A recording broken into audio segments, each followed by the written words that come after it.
Es un placer total y completo estar aquí hoy, no solo por este evento, sino también por el hecho de que este evento tiene lugar aquí, en Bilbao, y en el marco de una sociedad que está completamente en crisis, como yo la veo, y esta crisis está afectando nuestras políticas energéticas y nuestras políticas de sostenibilidad, y creo que tenemos que ir hacia adelante en plantear esta agenda de transición con mucha fuerza. Quiero agradecer al equipo organizador, Anil, Ainhoa, Marta, Unai son los nombres de las personas que han tenido comunicación conmigo, pero sé que hay muchos otros detrás haciendo esto posible y quiero agradecerles también el haber organizado este evento. Hoy quiero hablaros de experimentos. Es un concepto que yo y mis compañeros Harriet Bulkeley y Gareth Edwards usamos para intentar entender cómo dar una respuesta a este tema de la complejidad social que tenemos que alcanzar, que tenemos que dar respuesta para encontrar soluciones al cambio climático. Quiero hablar de experimentos y quiero hablar también de ciudades, porque las ciudades son un marco incomparable donde estos experimentos tienen lugar. Y quiero hablar de transformación. Quiero hablar de transición como transformación, como una transformación de las estructuras sociales y económicas en las que vivimos hoy.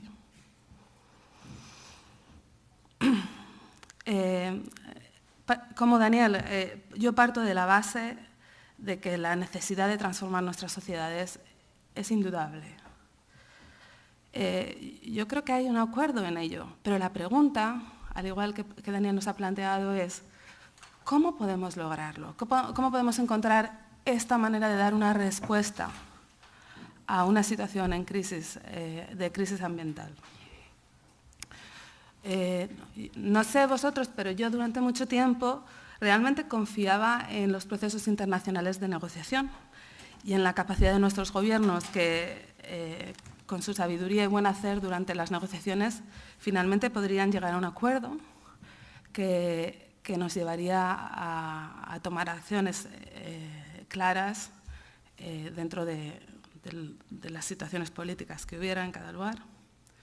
Pero la realidad es que esos acuerdos, ese acuerdo final que va a cambiar la situación, que va a hacer del cambio climático una cuestión de consenso en la que todos actuamos juntos, no ha llegado. No lo voy a necesitar para pasarlo. Todavía no tengo que pasarlo. Y esto ha creado un clima de descontento entre muchos actores en la ciudad, dentro de las ciudades, como digo, proponiendo ese marco incomparable. Descontento de gobiernos locales, que no están de acuerdo con sus gobiernos nacionales, por ejemplo, en los Estados Unidos. Descontento de ONGs, que toman iniciativas de las cuales no saben exactamente dónde les van a llevar. Y por eso son experimentos. El problema es, como muchos dicen, por ejemplo, en los corredores del COP, de las negociaciones internacionales, es ¿qué son estos experimentos? ¿A quién le importan? ¿A quién le importa que haya un carril bici en Badajoz? ¿Va a cambiar eso en el mundo? Cualquier iniciativa que hacen los ciudadanos y ciudadanas por el cambio climático, cualquier iniciativa en la que tratan de cambiar su infraestructura, su casa, sus vidas, todas estas iniciativas siempre se toman como un mero complemento. En otro lugar, no sé dónde, ocurren todos estos procesos de gobierno que son siempre mucho más importantes. En realidad, todos estos experimentos acaban siendo vistos como una especie de guarnición al plato fuerte, ¿no?, que es el proceso de gobierno. Bueno, pues lo que yo os planteo hoy es, quizás sea al revés. Quizá las negociaciones internacionales sean la guarnición y estos experimentos sean realmente el plato fuerte que está cambiando nuestra sociedad hoy.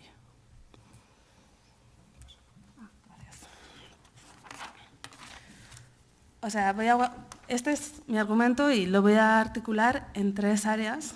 Primero, quiero hablar de la importancia de estas iniciativas locales, estos experimentos, en el medio urbano. y quiero situar lo que llamamos una geografía de la transición al bajo carbono en el medio urbano. Luego quiero hablar un poquito en profundidad de las bases teóricas de cómo estos experimentos realmente pueden llevar a un cambio, a una verdadera transformación. Y si no me enrollo mucho, espero tener tiempo de contaros algunos de los ejemplos de casos de estudio que hemos llevado bastante en detalle en diferentes localizaciones del mundo. Pero primero vamos a hablar de ciudades.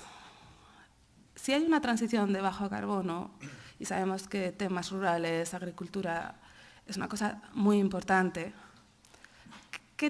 ¿por qué tomar este interés en las ciudades? ¿Por qué las ciudades se plantean como este medio de excepción donde puede tener lugar esta transición? La importancia de las ciudades realmente se ha establecido empíricamente y ha sido con la experiencia, particularmente desde el 2005, de ver que en una situación en la que muchos gobiernos, y la referencia indudable es Estados Unidos, por la situación en la que está, y su reticencia a tomar ningún acuerdo, donde las ciudades han tenido realmente un papel de liderazgo en implementar acciones para el bajo carbono, para reducir el carbono.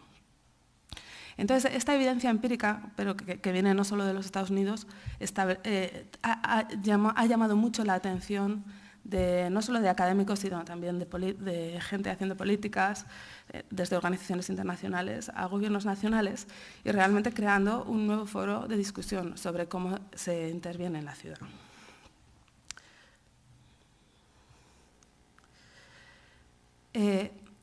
Esta evidencia empírica sugiere que hay algo especial en las ciudades y las posibilidades que ofrecen. Ofrecen un medio incomparable para el desarrollo de los experimentos, como ya he dicho.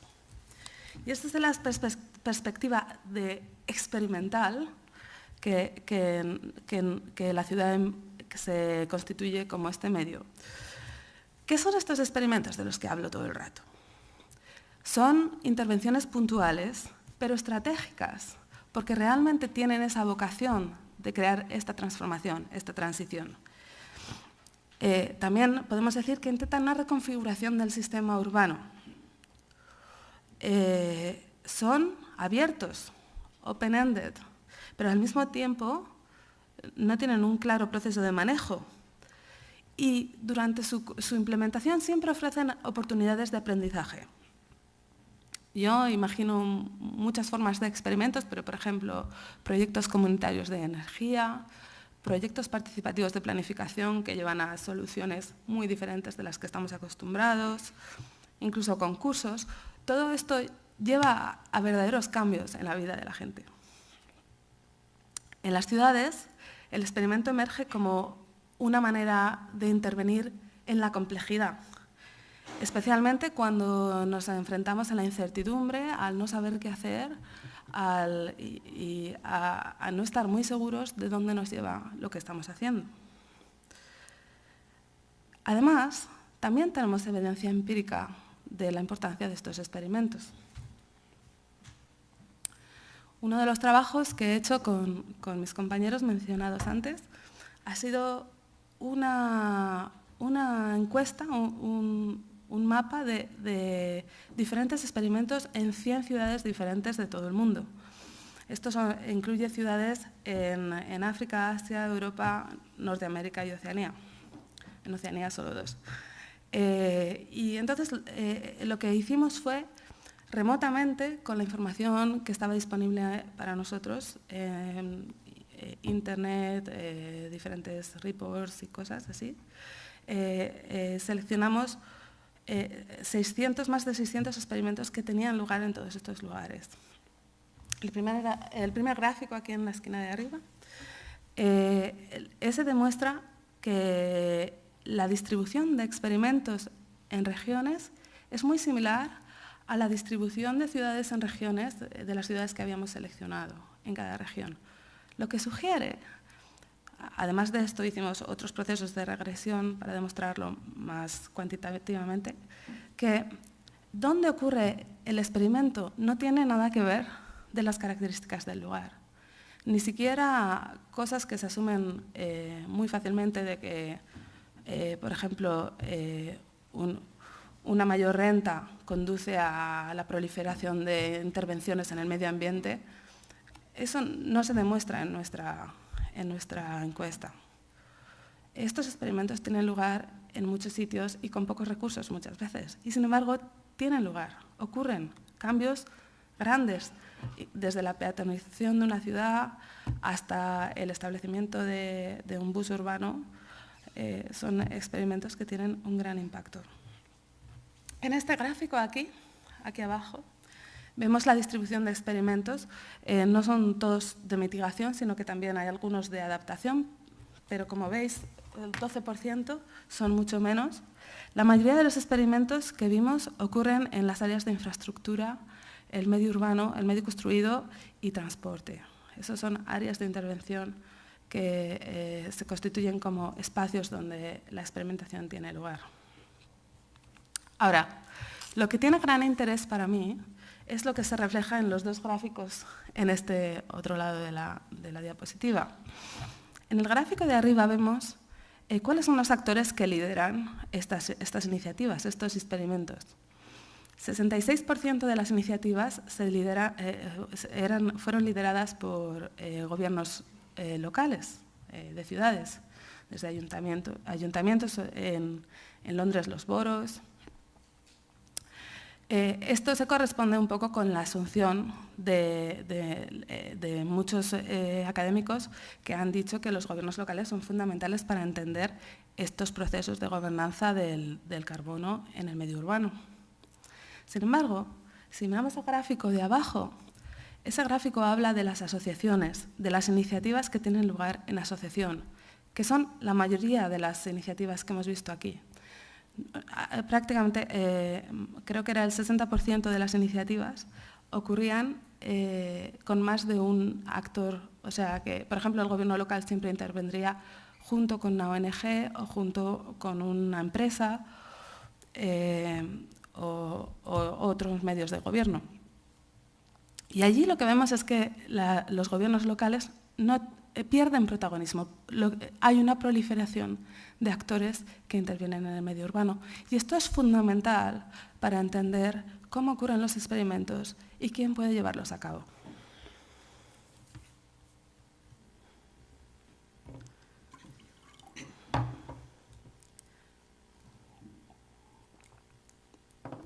Lo que nos encontramos en la disyuntiva de explicar ¿qué puede explicar la proliferación de estos experimentos en ciudades? Sí, estos experimentos, esta experimentación es una forma fundamental en la que el carbono se está gobernando, pero teóricamente también podríamos explicarlo como la significación de una voluntad de mejora. Una voluntad de mejora que va más allá de un actor singular. Esto construye en la teoría del filósofo francés Michel Foucault la idea de que los gobiernos no pueden intervenir directamente en la sociedad, sino que intervienen a través de, no sé, ahora se me escapa la palabra en español, pero creo que es a través de la asociación de diferentes actores que participan también en su gobierno. Y la geógrafa Tania Murray-Lee ha explicado cómo esto se manifiesta especialmente en el medio ambiente.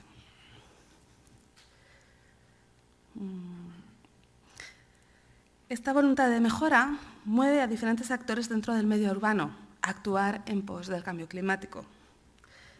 Es una forma de gobernanza que responde a las dificultades de actuar cuando no está claro qué hacer, especialmente cuando no tenemos el liderazgo que podría considerarse necesario, como ha argumentado Daniel antes que yo, de las organizaciones internacionales. No hay una organización internacional que pueda tomar el liderazgo en esta forma de intervención local. Nuestros gobiernos tienen muchos incentivos para no actuar.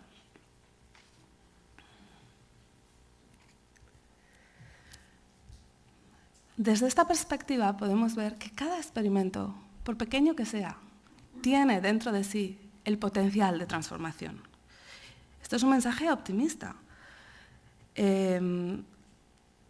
Este potencial es particularmente visible en el medio urbano, porque particularmente cuando se entiende, como hemos dicho antes, los medios de intervención, el espacio de intervención es particularmente el medio de la infraestructura, el medio construido, el transporte.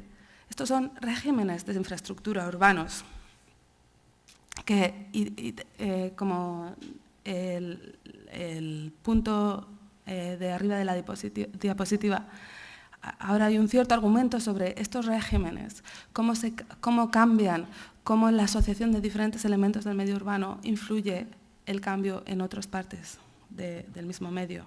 Pero al mismo tiempo, nuestros colegas Yvonne Riding y sus compañeros, que han hecho ahora una investigación de la transición al bajo carbono en el Reino Unido, explican en su investigación la multiplicidad de caminos que llevan a la reconfiguración de estos sistemas.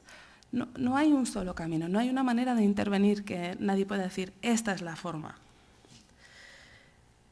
Desde el punto de vista político, que era el punto de vista que Daniel nos invitaba a considerar, estos experimentos se refieren a una noción de pluralidad política y, sobre todo, a la imposibilidad de controlar esta transición. No podemos llegar a la sostenibilidad en una única dirección.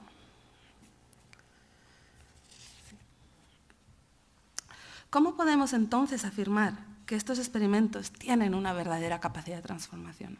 Por eso quiero llegar a la segunda parte de mi presentación para entender teóricamente cuál puede ser la relación entre pequeñas intervenciones y una transformación, una reconfiguración de los sistemas urbanos, especialmente en infraestructura. Un momento.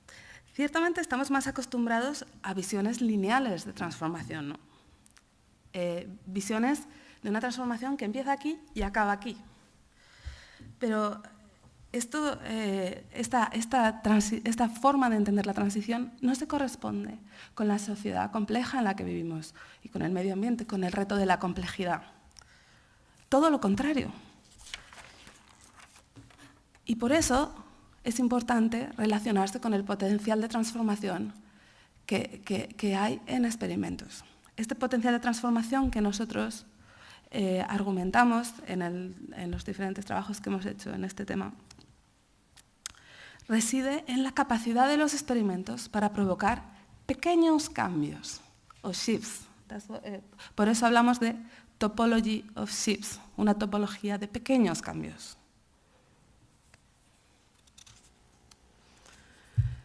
Un experimento siempre va a crear una disrupción.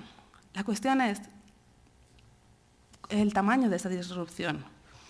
De algún modo, muchos de estos experimentos crean reverberaciones. Uno hace un panfleto y lo lleva a una conferencia y esa conferencia alguien coge el panfleto, lo lleva a otro sitio y ese experimento emerge en otro lugar. Eso pasa todo el tiempo. Es una cuestión de circulación de conocimiento, circulación de recursos e ideas y circulación de conexiones y redes.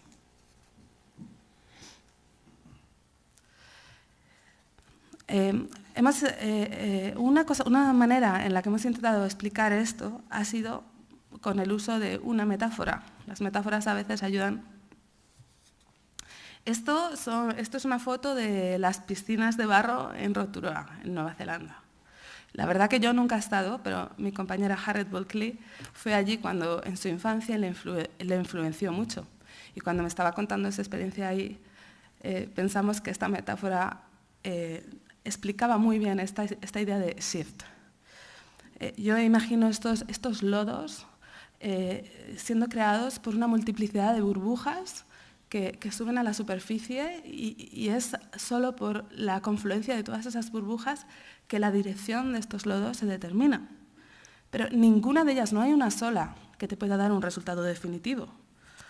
Todas intervienen y al mismo tiempo ninguna es definitiva, ¿no?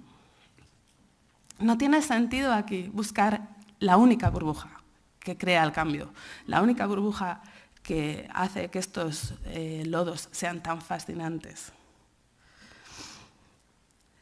¿dónde pues está el potencial transformativo de estos lodos? Quiero, para relacionar la metáfora de los lodos, me gustaría leeros una frase de nuestro libro.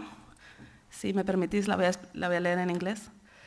Such a reading of the transformative potential of experiments suggests that this rests on the ways in which experiments are mobilized and gain momentum, affording new topological shifts, such that the metabolic circulations might be adjusted, accommodated or rerouted.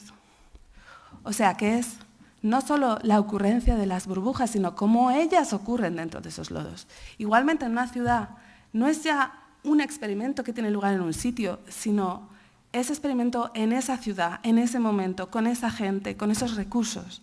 Eso es lo que tiene una capacidad de transformación.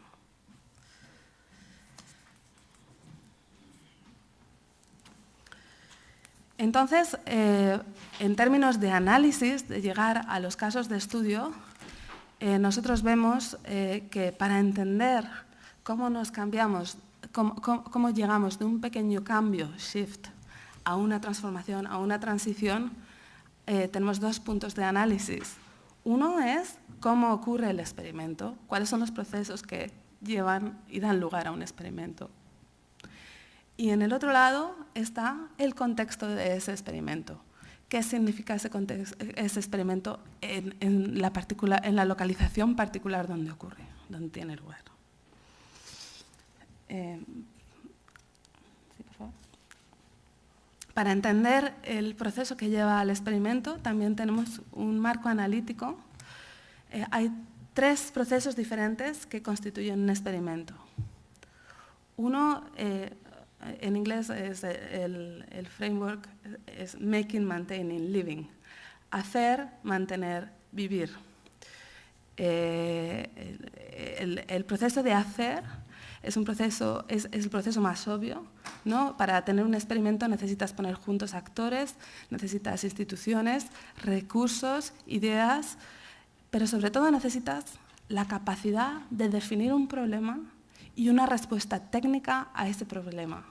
Es una etapa de cálculo, es una etapa de hacer el experimento atractivo para que la gente lo compre o participe o se envuelva y tome partido por el experimento. Pero eso no es solo lo que lleva lugar a un experimento y por eso muchas veces nos equivocamos al mirar cómo se ha hecho un experimento. No es lo que determina si ese experimento puede transformar una ciudad o una sociedad. Hay otros dos procesos. Uno que hemos llamado de mantener se refiere no solo al mantenimiento del experimento en sí, ¿no? Por ejemplo, si pones unos paneles solares en un tejado, necesitarás bien que se limpien y que todo esté en estado apropiado. Pero también necesitas que esos paneles solares se integren en la sociedad. O sea, no puedes tener unos paneles solares en un tejado si no distribuyen la energía correctamente, si no se adaptan al edificio que tienes o si no hay sol. Y también hay una cuestión de mantener la experimentación en sí, mantener el carácter novedoso de ese experimento, recordar a la gente cada día que ese experimento es un experimento que trata de dar una solución al cambio climático. Y eso es quizá lo más difícil. Ese mantener la circulación del entusiasmo, una circulación de entusiasmo, de conocimiento, de ideas.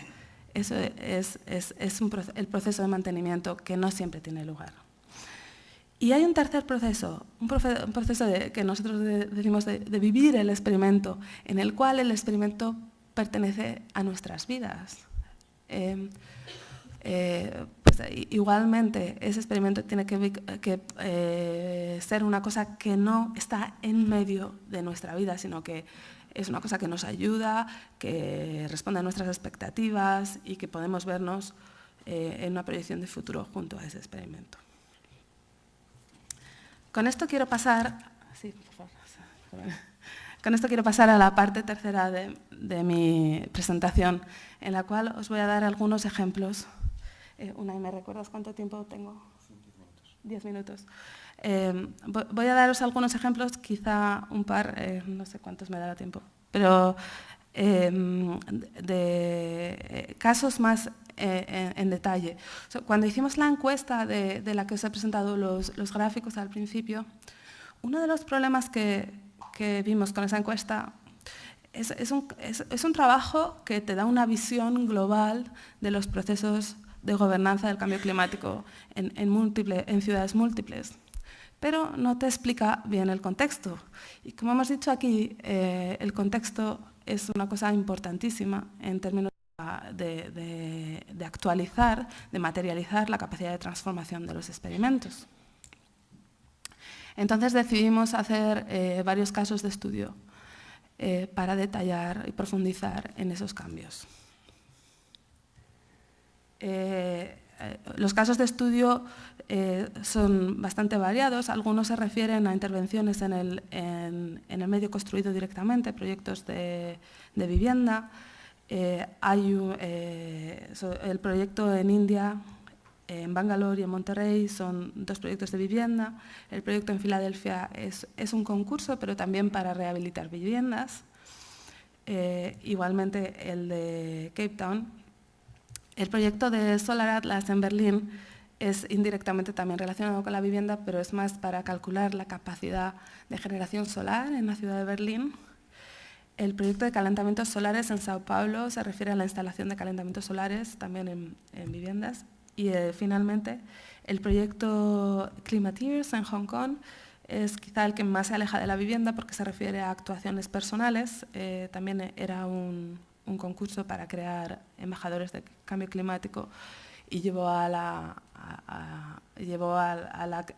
cambio de las prácticas de aquellos que participaron, algunas también que ver con la vivienda. Como veis, la vivienda, la casa y la infraestructura que nos rodea es un medio incomparable también en el que podemos intervenir directamente.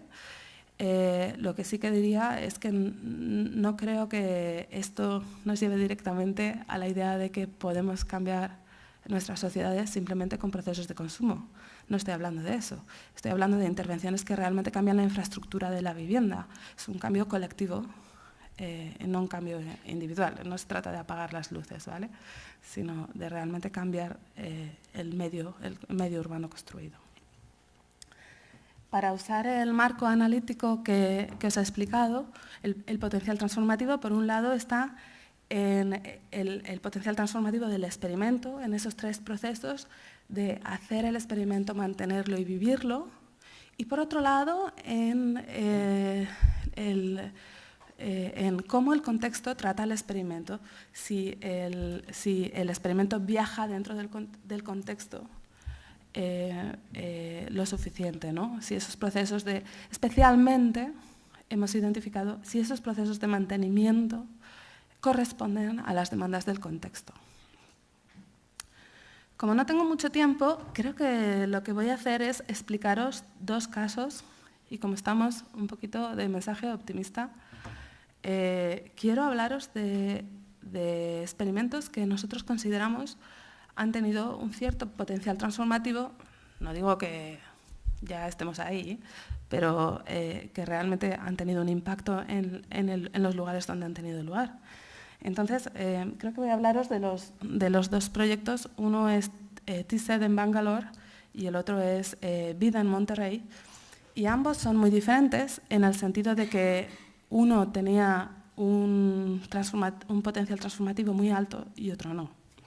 Y así quizá la comparación haga el ejemplo un poquito más interesante. Entonces, fijaros simplemente en las fotos de este lado de la pantalla. El proyecto TSED, Towards Zero Carbon Development, es el nombre de este proyecto de vivienda. Es un proyecto que emerge en el contexto de Bangalore. Bangalore en India es una ciudad que ha crecido rápidamente en los últimos años, particularmente por el crecimiento de la industria de la información y offshoring. Y entonces lo que tenemos ahí es una clase media acomodada, con un alto poder adquisitivo, pero también con un gran interés en el cambio climático y en responder al cambio global. En este contexto hay una compañía, Biodiversity Conservation India Limited, que casi se presentan como ellos mismos como una ONG, ¿no? Aunque realmente es una compañía, es una constructora. Pero con mucho interés en experimentar con todas las posibilidades de innovación de vivienda que tiene uno. Y como encuentran clientes capaces de pagar por esto, han sido capaces de intervenir y hacer este proyecto posible, y además este proyecto se está replicando a gran escala por toda la ciudad. Una de las cosas que vemos en este proyecto es que no cuestiona los modelos de vivienda. En particular, no cuestiona el crecimiento desproporcionado de la ciudad en sus zonas periurbanas. Otra cuestión que no cuestiona es la cuestión de justicia, que por cierto, cuestiones de justicia están súper relacionadas con los experimentos. Los experimentos, sus resultados son siempre ambiguos. Por ejemplo, en el caso de TSET, la suficiencia en provisión de agua solo se puede mantener con la explotación de los recursos colectivos a través de pozos dentro del desarrollo, que de alguna manera afectan a las comunidades que viven alrededor del desarrollo. Pero el experimento, con sus contradicciones, ha tenido un efecto positivo en la ciudad. Y si hoy entrevistas a cualquier arquitecto, a cualquier consultor, a cualquier planeador de la ciudad, toman este desarrollo como un punto de referencia de cosas que tienen que hacer diferentes. Y esto está cambiando los discursos y las maneras de construir, de manera que modelos de construcción para estas clases medias que están creciendo en Bangalore, importados directamente de los Estados Unidos, pues ya se ven cuestionados en los periódicos y se ven cuestionados continuamente. Ya hace 3 años del trabajo de campo de este proyecto, o sea que no estoy muy segura, no estoy muy al día exactamente en cómo están las cosas hoy, pero hace 3 años yo veía a una industria constructora yendo a través de un proceso de transformación. La cuestión es cuánto va a tardar. Pero por eso digo que este experimento ocurrió en un contexto en el cual hay recursos para hacer este tipo de intervenciones. Y quizá la cuestión aquí sea cómo transformar la ciudad de una manera que también responda a las necesidades de la desigualdad, del crecimiento desordenado y sobre todo del crecimiento en zonas suburbanas y el gasto de los recursos de agua, que es el principal problema de la ciudad. 5 minutos. Así, para comparar, voy a hablar del caso de Bangalore en comparación del caso de Monterrey. O sea, ¿podemos volver al gráfico de antes? O sea, como veis, aquí Bangalore está en ese lado del gráfico porque tiene el potencial transformativo del experimento fue muy alto. Hubo mucho trabajo de todos los participantes en la manera que se hizo, se mantuvo y se ha vivido. La gente que vive en este experimento, incluso la gente que vive alrededor del experimento, han sido muy influenciados por él. Y por otro lado, el contexto también funciona a incorporar el experimento. Pero aquí al otro lado de la tabla, quiero hablaros del experimento de Vida Monterrey. Entonces aquí nos encontramos con un experimento de vivienda social. ¿Cómo hacer en México hay unos programas de vivienda social muy agresivos. Creo que son 200.000 casas al año construidas de vivienda social y todas se hacen con la misma manera, la misma plantilla. La misma plantilla de casas se va reproduciendo por todas las ciudades de México. De manera que en las afueras de Ciudad de México o Monterrey, lo que ves son grandes extensiones de pequeñas casitas, claro, que cuestionan muy mucho cómo se está creando ese desarrollo. Pero por otro lado, hay iniciativas que están tratando de cuestionar eso y de hablar de la sostenibilidad de esos programas de crecimiento de vivienda. Y este fue uno de ellos. Se concluyó en el 2007. Se llamaba el proyecto de vida de vivienda bioclimática y se intentó ajustar las plantillas de construcción de manera que se adaptaran al clima de Monterrey y de Nuevo León, que está es bastante desértico en el norte del país, y de manera que las demandas de la vivienda social, que es construir con muy poquito dinero, recogieran también una noción de sostenibilidad. Pero para hacerlo tenían que disimular la sostenibilidad del proyecto, hacerlo lo más fácil posible para que los constructores, que son los que realmente dirigen este proceso de construcción, lo aceptaran. Y en la aceptación de ese modelo, el potencial transformativo del experimento se perdió completamente. No ha habido ningún trabajo de mantenimiento y la gente que vive en estas casas ni siquiera sabe que son bioclimáticas o qué puede significar eso. Y además es que tienen cosas más importantes de las que preocuparse, porque el experimento está hecho en zonas de la ciudad pues bastante peligrosas y el tráfico de drogas, por supuesto, está cambiando la ciudad rápidamente.